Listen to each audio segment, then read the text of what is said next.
So good afternoon, everybody, and welcome to the next webinar in our series entitled Better Decisions Start with Better Data. My name is Chuck Raymond. I'm the Publications and Press Manager here at Weston Sampson. And thank you very much for joining us. We hope this will be useful and informative for all of you. But just a few housekeeping items before we get going. First, this webinar is being recorded, and we will make the recording available afterwards. Secondly, all attendees are muted. Also, we are using the Q&A tool, not the chat, for any questions or comments you may have. So please use that. We'll be keeping track of them, and we'll get to them at the end of the webinar, if you don't mind. And now for speaker bios. First, Michael Castanotis is a senior team leader at Weston Sampson's Applied Technology practice. He has over 20 years of experience leading technology initiatives that help organizations work more efficiently and make better use of their data. He combines deep experience in cloud-based solutions with a strong background in GIS and using spatial data to support planning, analysis, and decision-making. He focuses on creating practical, reliable solutions that turn complex information into insights that clients can act on. Next, Kevin McKinnon is the Water Resources Practice Leader and a Vice President with Weston Sampson, with 30 years of experience in water resource studies and groundwater contaminant transport. A licensed professional hydrologist and geologist, he has managed hydrogeologic investigations in support of projects related to safe yield evaluations and new source approval, surface water hydrology and hydraulics, water supply development, and wellhead protection, and more. And last but certainly not least, Andy Walker is a senior team leader at Weston Sampson with more than 15 years of experience, specializing in engineering and water resources. As a hydrologist, he's developed hundreds of hydrologic, hydraulic, and sediment transport models that frequently require the use of innovative data gathering, equipment, and visualization tools. These models have been for a wide range of rivers and their associated watersheds, ranging from rural river valleys to dense, say that 3 times fast, rural river valleys to dense urban floodways and watersheds that span hundreds of square miles. With that, let's get to it. Mike? All right, thank you, Chuck. So to kick us off, I'm going to kind of just walk through sort of the evolution of data collection. So first, sort of this anecdotal era where for a long time, utility data was anecdotal. Someone went to the field, looked at a stream, maybe checked a staff gauge, or simply remembered, how things behaved last year or in years past. This worked, but only at small scales, and only while people with that institutional knowledge stuck around. Sort of the next big leap was sort of these set and forget instruments. We could collect continuous data, water level, temperature, conductivity, etc. But this data lived on that device until someone went out in the field to retrieve it. And even then, the data might only be saved in an Excel file on that person's computer. At the same time, agencies like USGS, NOAA, they standardized and published data at scale. This was transformative, but coverage was sparse, updates weren't always real-time, and local project data still lived elsewhere. As the internet matured, data really exploded. Suddenly there was more information than ever, right? So sites like Weather Underground, etc. But these sites had sort of mixed quality, where the data was crowdsourced, for example, and there wasn't necessarily a consistent way to combine this crowdsourced data or data from the internet with project-specific monitoring data. Maybe we combined that data into spreadsheets, maybe we imported all of it into GIS, and usually it was for sort of a one-off kind of analysis. Then we had mobile devices, and we still use those extensively. They were a turning point. So instead of going out in the field with a clipboard, field staff had access to an electronic form. The devices that we use have cameras, GPSs, and other sensors. So data quality went up, but the data still tended to land in separate systems. Next slide. At the same time, we had this explosion of applications. So it tended to be that each application was designed to do one thing well. some focused on data collection, maybe some on asset management. Most of them had some form of reporting, but again, kind of each doing their own thing. And among the latest advancements is the Internet of Things, also known as IoT. And the instruments that we have are better than ever from a bunch of different vendors. But each vendor brings its own data platform, formats, and different assumptions about data. And it makes it hard to see your whole system all at once. So today, we don't really have a data collection problem so much, but it's more of a data integration problem. So more data doesn't automatically lead to better water management if it's scattered amongst many different systems. So when you look at this kind of short history, the pattern is pretty clear. We've gone from having very little data to having a lot of data digitally, but scattered across devices, vendors, formats, workflows, so on. And the challenge isn't collecting the data, but rather making sense of it, connecting it, and using it to manage our water systems. And that's the problem that we basically look to design WS1 to solve. And now with that, I'll hand it over to Kevin McKinnon to talk about how we're helping our clients make better water management decisions with better data. Kevin. Thanks, Mike. Hey, folks. Good to see a lot of familiar faces. I don't really see your faces. I see your names. A lot of folks I've worked with over the past 30 plus years in this business. And I bring that up because I think in that 30 years, I've seen a lot of the transgression, or I should say the progression of everything that Mike just talked about. A lot of different data collection methods over the years. And when I work with clients, even now, I see that several clients are in various stages of one of those data collection efforts. And that could be because of funding. It could be because of sometimes, honestly, a misconception that this is extra. This data collection costs more in the long run. And at the end of the day, I'm hoping to show you in a couple of different ways through some of the resources that we're trying to create here, that oftentimes this long-term monitoring and the monitoring in the first place can actually save you money in the long term.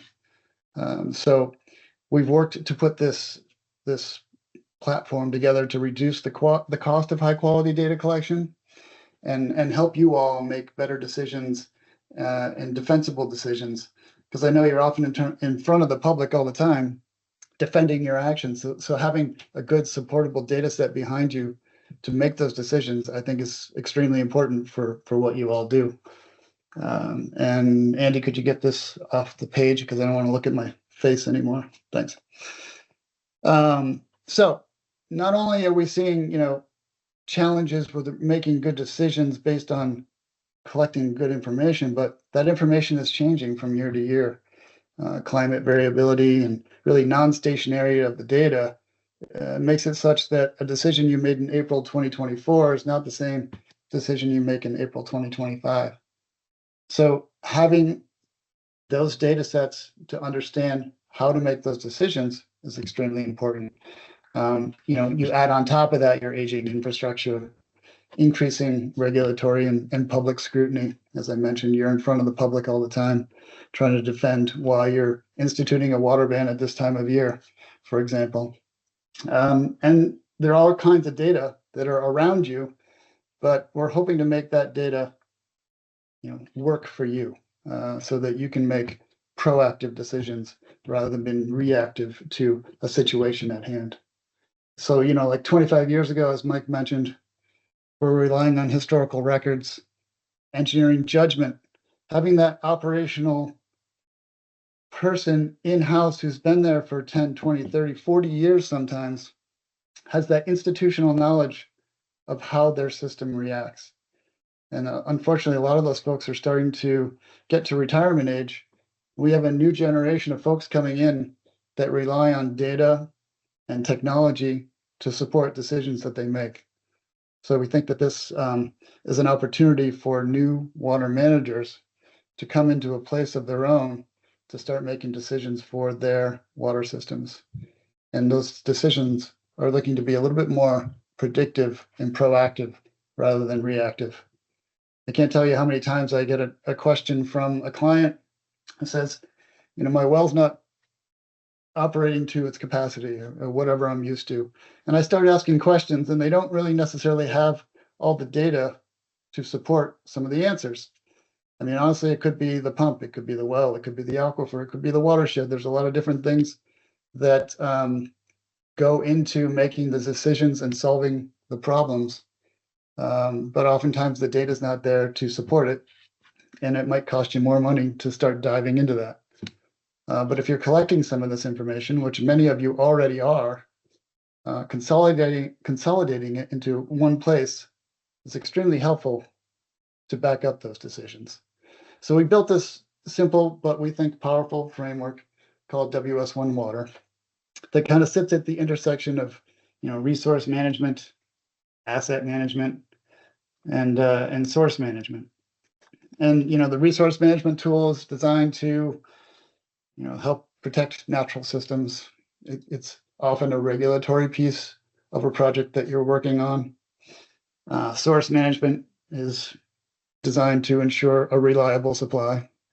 And that certainly overlaps with asset management. So all of your wells are assets that are relatively expensive. And so I'll speak to, how this asset management tool overlaps with all of this to help you make better decisions.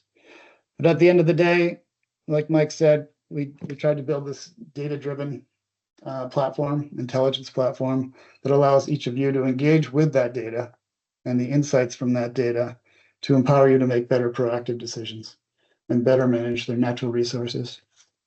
So I'll start by walking through each of these components, the resource management tool, source management tool, and asset management tool. Some of them are combined applications.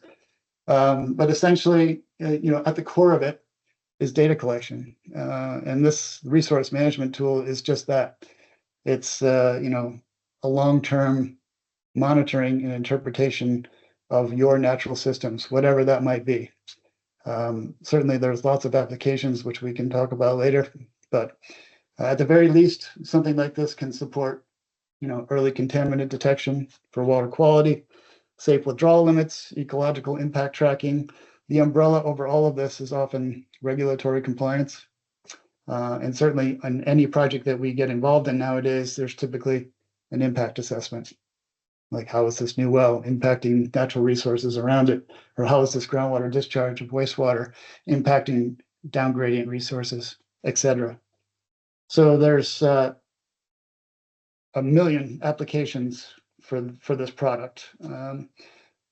Obviously, resource management can touch on everything you see here. You take the entire water cycle, you look at water supply, you look at wastewater discharge, you look at climate resilience, ecological restoration, stormwater applications, of course, the umbrella being the regulatory environment.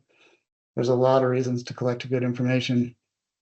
And I'll start by kind of walking you through one particular client as a case study to show you the various forms of these modules within the WS1 Water platform.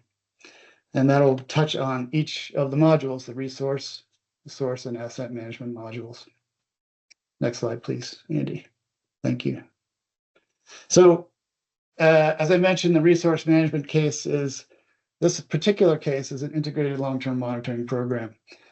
The town had developed a new water supply source that happened to be adjacent to an endangered species habitat. And there were a number of ephemeral pools that were used by that endangered species. We really needed to understand what the impact of the new source well was on the ephemeral pools.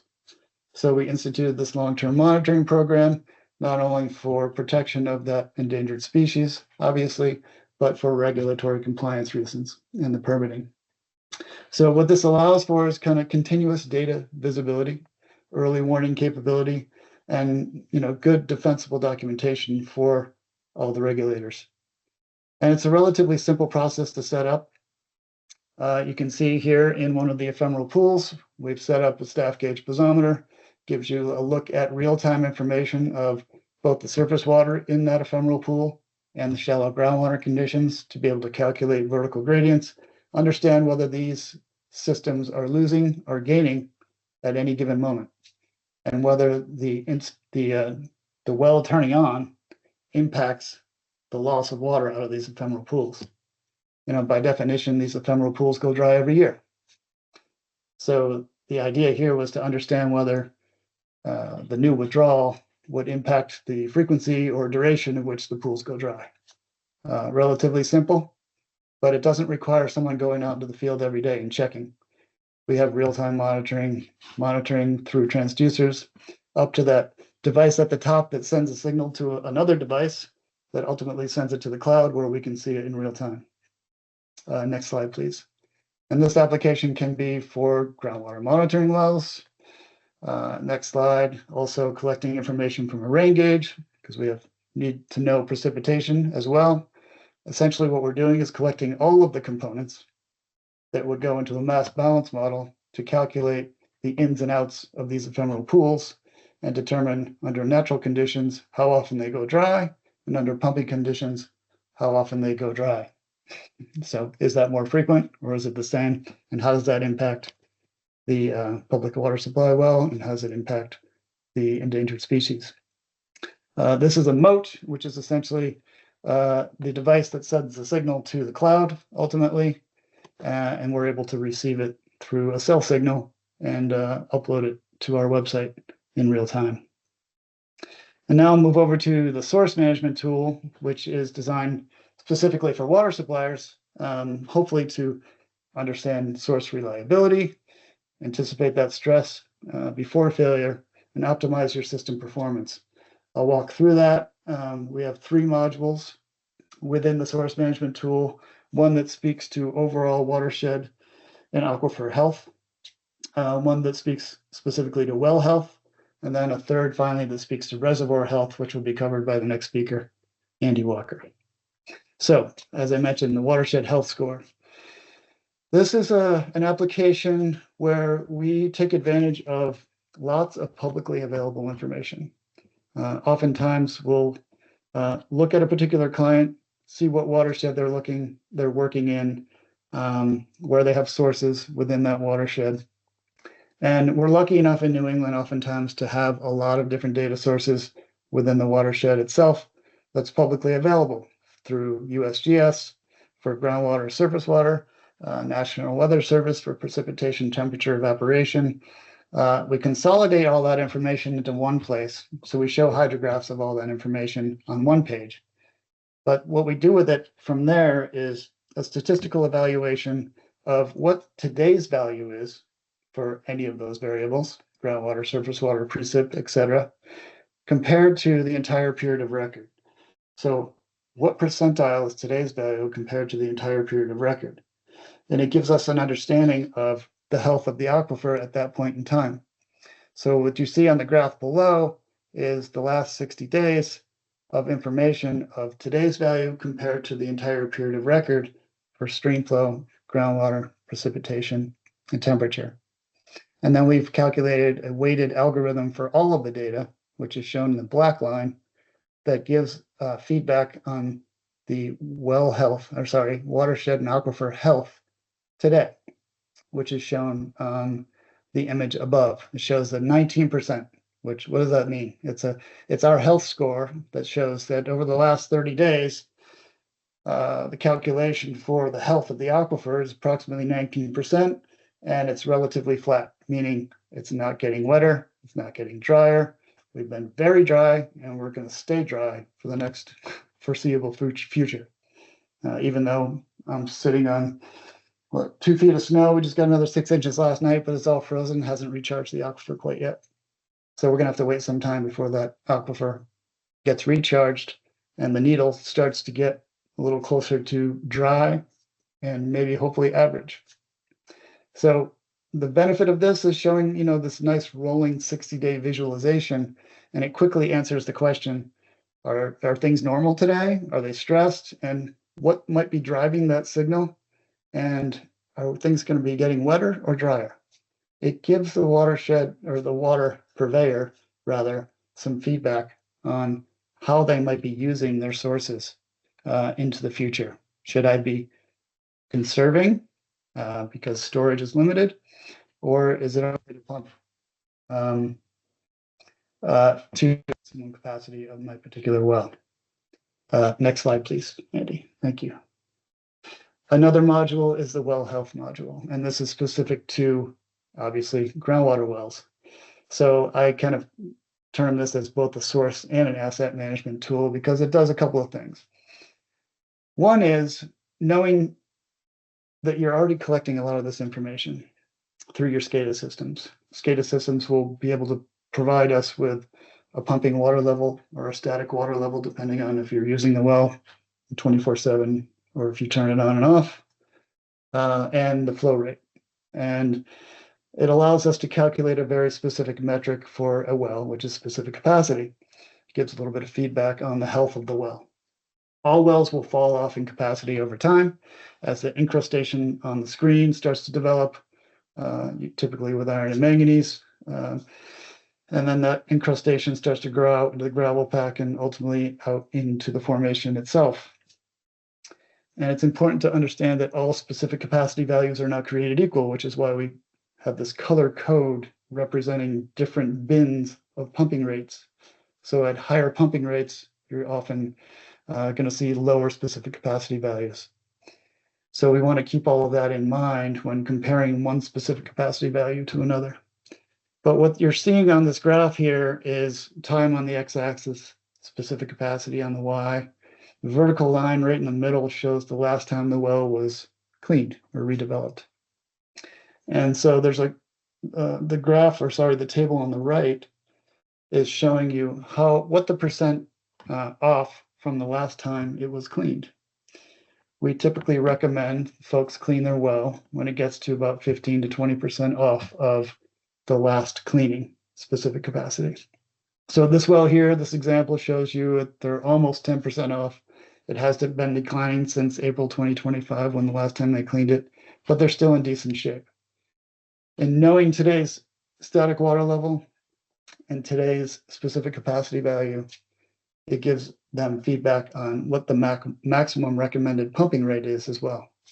So this tool gives feedback to the client on, first of all, when they should consider cleaning their well and what the total volume they could get out of that well today. And when you look at your entire sources, all of your sources lined up, and understanding how much water I can get out of each of those individual sources today, it gives you a little bit of a good feeling as to what my source capacity town-wide is today, which is extremely important and valuable for most of our operators out there. So, why does this matter? And oftentimes it's hard to track all this information, but not only to track it, but to consolidate it into one place and make sense of it.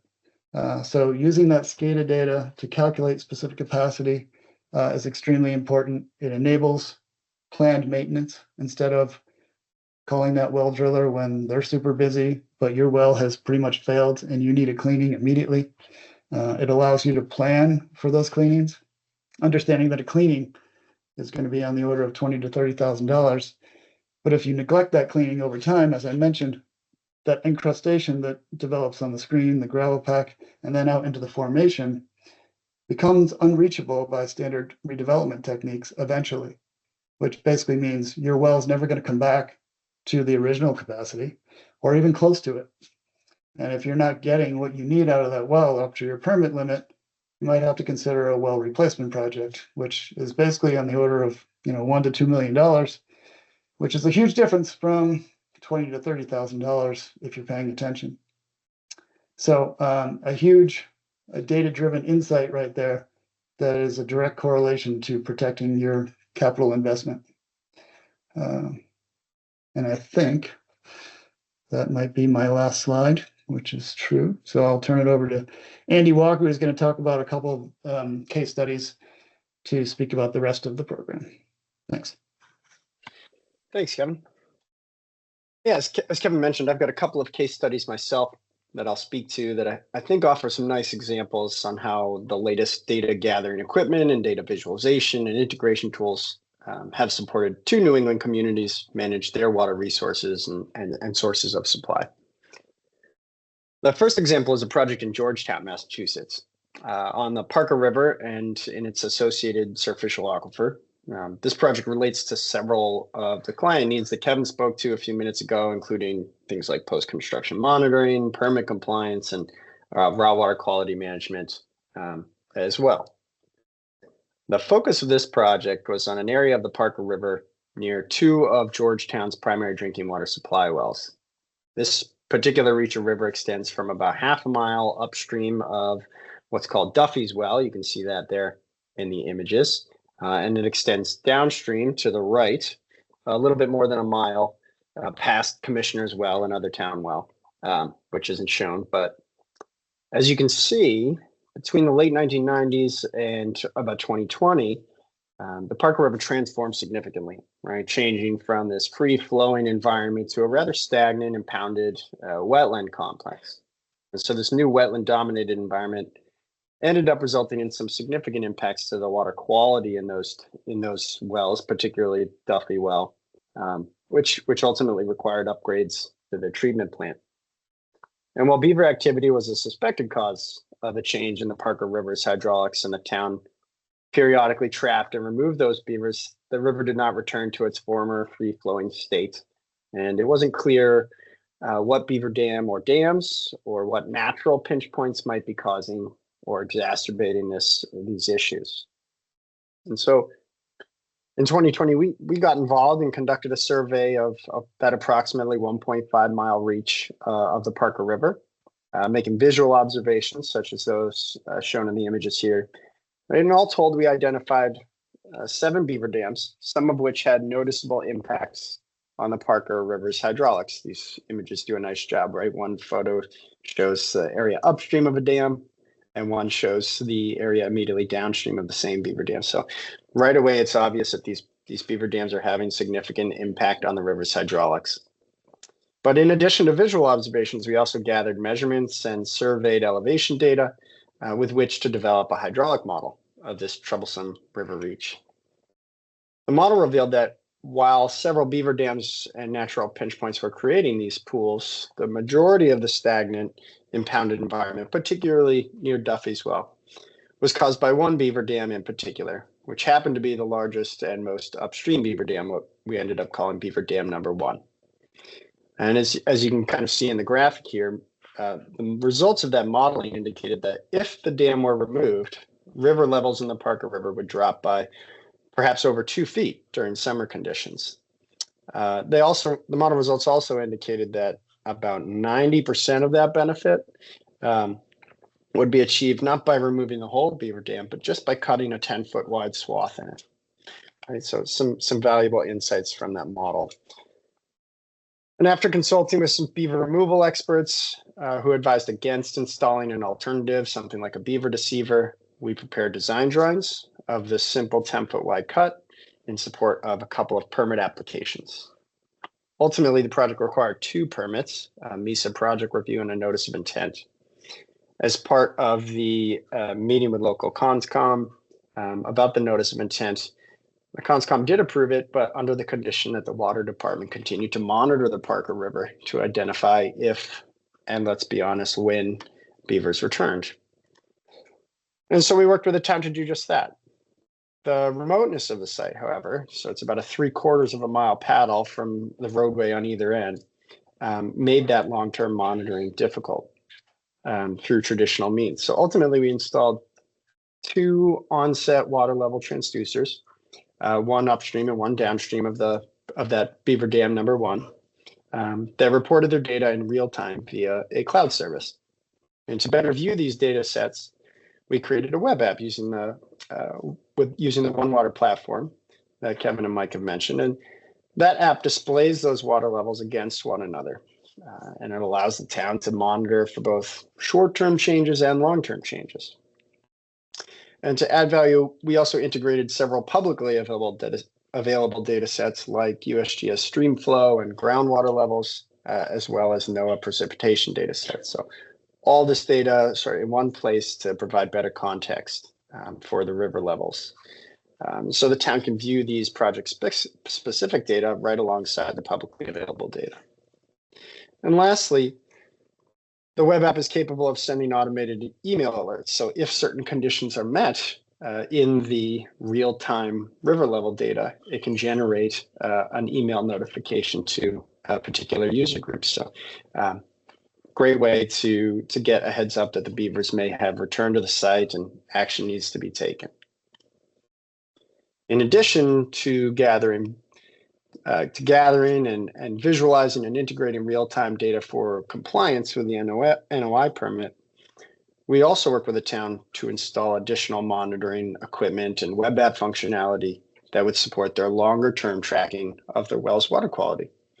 Right, this effort included the installation of additional transducers near Beaver Dam number 1 that monitored the groundwater table levels beneath the river and to calculate the vertical gradient between the river water and the underlying aquifer, right? And that provided some useful information about not just the seasonal variability, but also the long-term relationship between surface water and the groundwater aquifer that the town's wells were tapping into.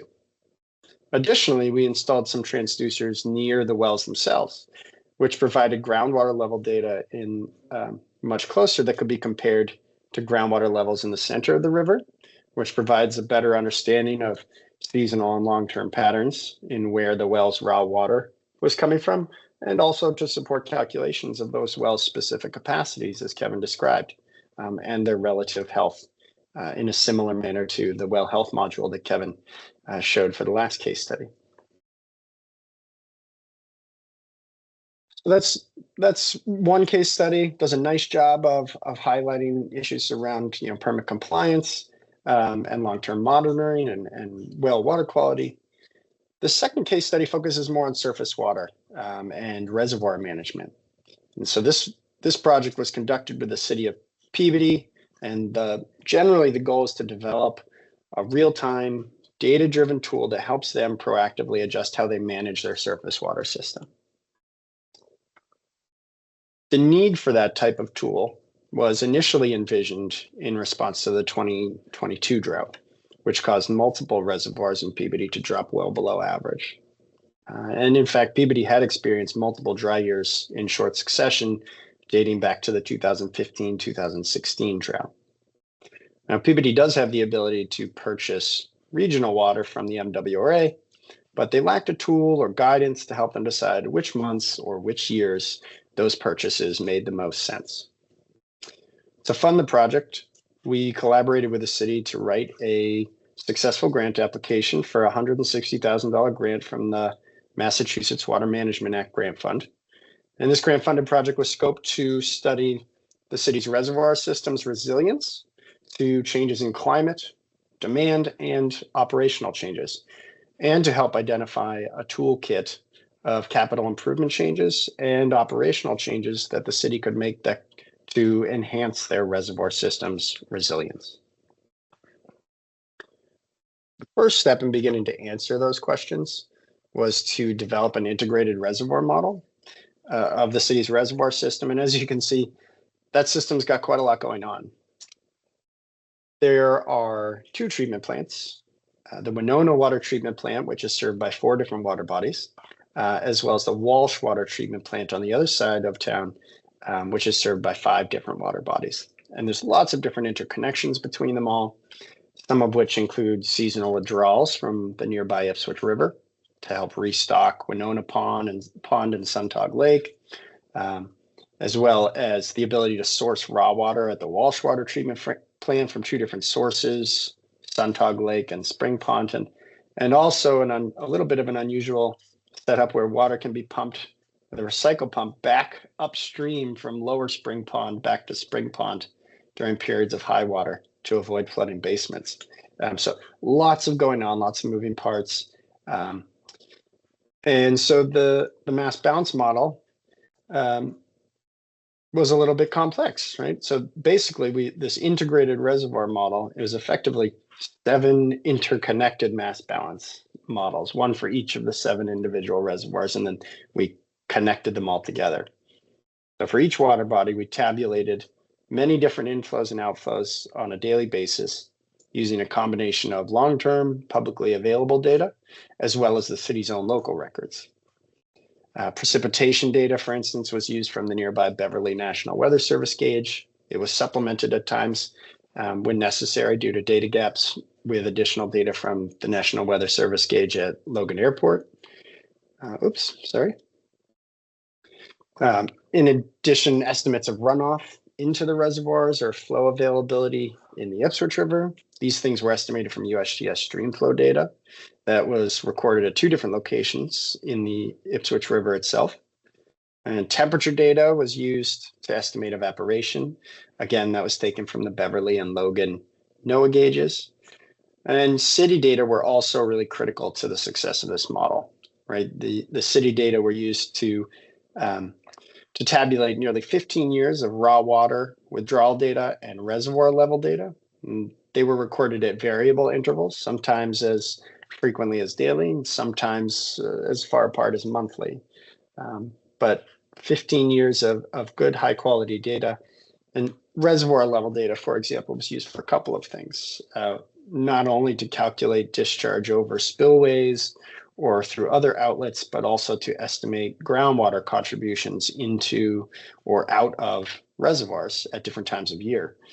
But once the integrated reservoir model was developed, it was calibrated and validated so that we could understand its accuracy and its limitations. As you can see, it was calibrated successfully. It does a good job of capturing many of those late summer, early fall, low reservoir levels that are often indicative of the risk of reservoir failure. And it also does a nice job of capturing the timing of overwinter recoveries, which often speaks directly to a system's year-to-year resilience.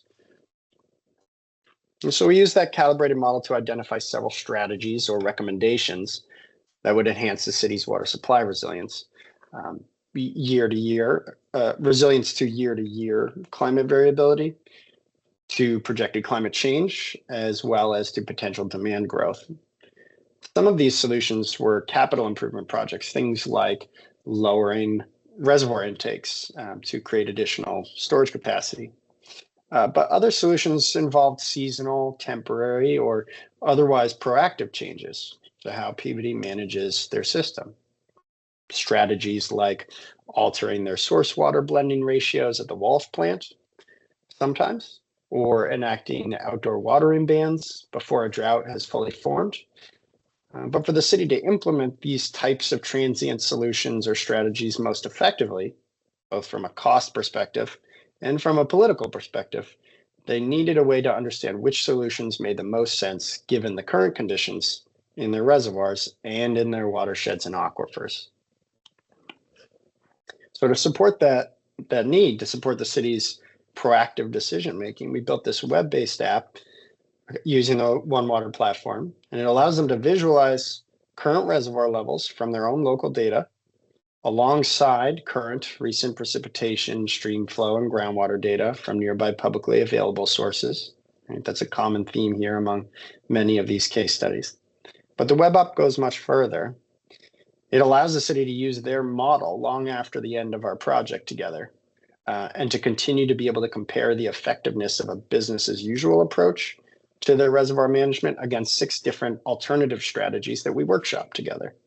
And the outputs of those models support the city's data-driven decision-making, but also provide convenient cost estimates and graphics to support public and political messaging about water bans and increased regional water purchases when necessary. This predictive model that we set up and incorporated into the web app, it actually runs 72 individual year-long simulations for each one of those 7 water bodies in the city's reservoir system. And it does it for each of the 7 management strategies, right? The business as usual approach and then 6 alternatives. And these simulations are driven by long-term data sets from the USGS, NOAA, and the city itself. And they're also based on real-time conditions in the reservoirs, in the watersheds, and in the aquifers. This graphic on the slide here shows the results of those 72 year-long simulations for one reservoir, Spring Pond, for one management approach, business as usual. Each one of the gray lines, which you might have a hard time seeing, but for each one of those gray lines, each one represents a different year, some wet, some dry, some average. The darker lines represent a median year, a 1 in 20 drought year, and a worst case year. And the blue line there represents an individual year that the user can select from a drop-down menu. And this allows them to sort of benchmark the projections coming out of the model to a recent water scarce or water surplus year that particular user might be familiar with. The web app also synthesizes all of these predictive model results into a number of useful summary displays. One such output is this gas gauge-like display that shows the likelihood that any of their 3 primary reservoirs fails over the next few months if a business as usual approach is maintained. In this example on the screen, Winona Pond and Suntog Pond are relatively secure, but Spring Pond has a 50-50 chance of failing over the next 12 months.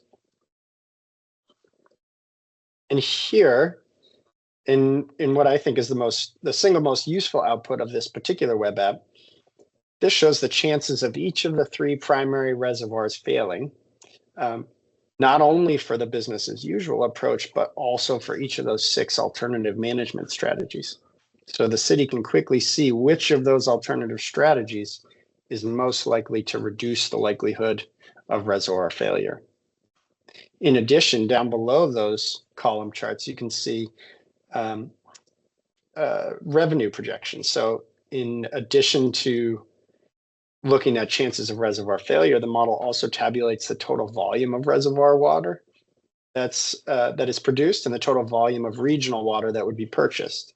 And it calculates an associated total net revenue for each of the management strategies. So on this one output screen, it allows the city to compare not only the benefits of each strategy in terms of reservoir failure likelihood, but also their potential cost.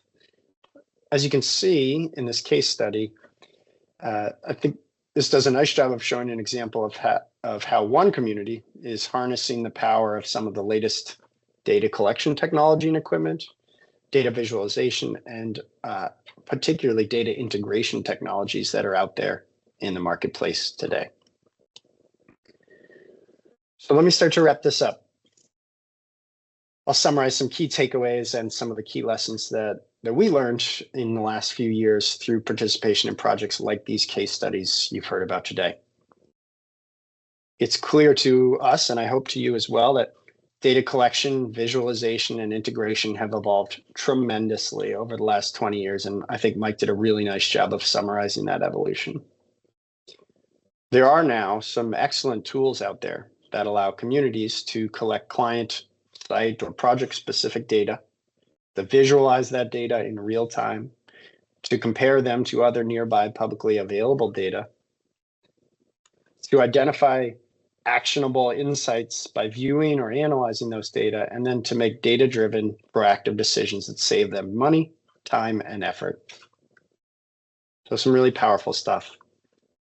Some of the specific lessons or nuances that we've learned through these case studies and other similar projects include the automation of collecting, visualizing, and integrating data, and even creating automated alerts to an actionable condition like the Georgetown example, can reduce the need for repeated staff training.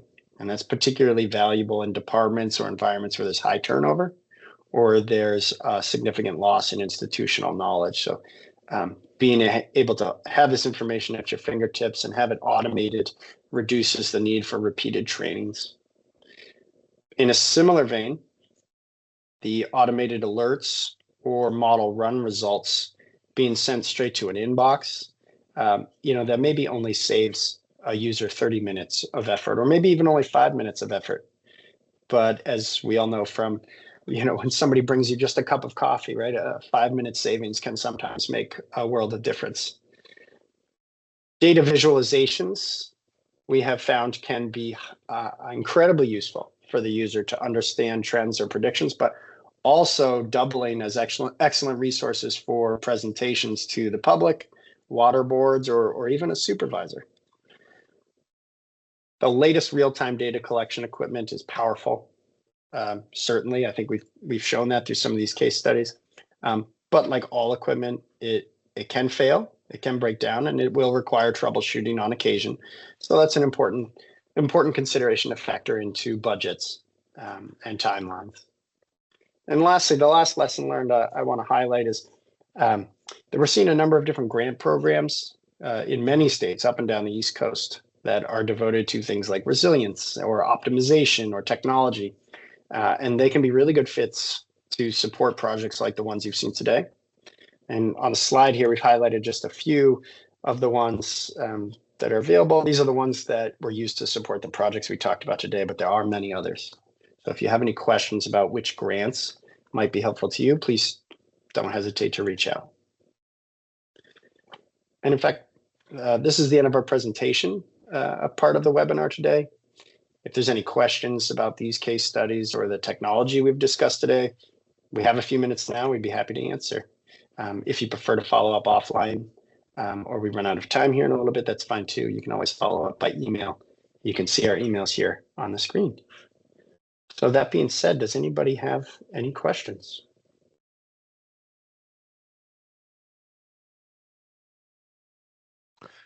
I'm not seeing any questions. I'll give folks another few seconds in case you have any questions. Please use the Q&A function.